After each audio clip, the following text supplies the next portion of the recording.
Vivo বাজেটের মধ্যে তাদের ওয়াই সিরিজে নিয়ে এসে পড়েছে নতুন একটি স্মার্টফোন ভিভো Y400 4G। ফোনটা বাজেটের মধ্যে ভালো কিছু স্পেকস আর ফিচার্স অফার করছে। অ্যাকচুয়ালিতে কী কী অফার করছে সেটাই আমরা আজকে ভিডিওতে জানার চেষ্টা করব। So let's talk about this smartphone in this video. শুরুতে ফোনের ডিজাইনের কথা বলবো স্মার্টফোনটা দেখতে কিন্তু অনেকটা সুন্দর বা বিউটিফুলি লাগে। ব্যাকপ্যানে থাকছে গ্লসি বা গ্রেডিয়েন্ট কাইন্ড অফ ফিনিশ, যার কারণে স্মার্টফোনটাকে টিল্ট বা শিফট করলে অনেক ধরনের রিফ্লেকশনস দেখা যায়। স্মার্টফোনের ডিজাইনটা দেখতে কিন্তু অনেকটাই ফাঙ্কি বা ইন্টারেস্টিং লাগে। যারা এই টাইপের ডিজাইনস লাইক করেন তারা কিন্তু এই ফোনের ডিজাইনটা অনেকটাই লাইক করবেন। আর ফোনটির ক্যামেরা মডুলার ডিজাইনটা কিন্তু অনেকটাই ইন্টারেস্টিং, যার কারণে স্মার্টফোনটা দেখতে আরও বেশি প্রিমিয়াম লাগে। এটি যে একটি লো বাজেটের স্মার্টফোন, ফোনটার ক্যামেরা ডিজাইনটা দেখে একেবারেই বোঝা যায় না।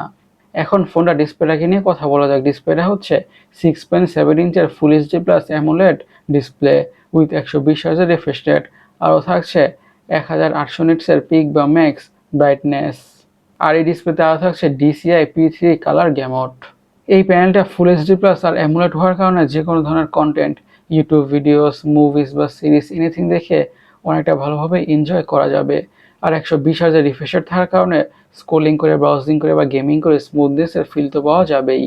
আর যেহেতু থাকছে 1800 নিটসের পিক বা ম্যাক্স ব্রাইটনেস, তার মানে হচ্ছে আউটডোর ভিজিবিলিটি অনেকটাই ভালো হতে যাচ্ছে।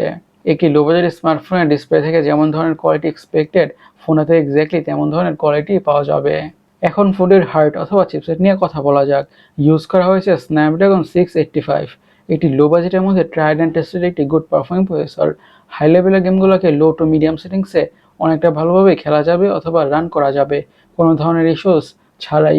এবং day to day regular task, social media using, switching between apps, multitasking, এমন যত ধরনের টুকটাক কাজ বা টাস্ক আছে ফোনটা ইজের সাথে বা ব্যাটারি স্মুথভাবে হ্যান্ডেল করে ফেলবে। সেই ব্যাপারে বা সেই বিষয়ে কোনো সন্দেহই থাকছে না। ফোনটি IP68 এবং 69 ওয়াটার অ্যান্ড ডাস্ট রেজিস্ট্যান্ট।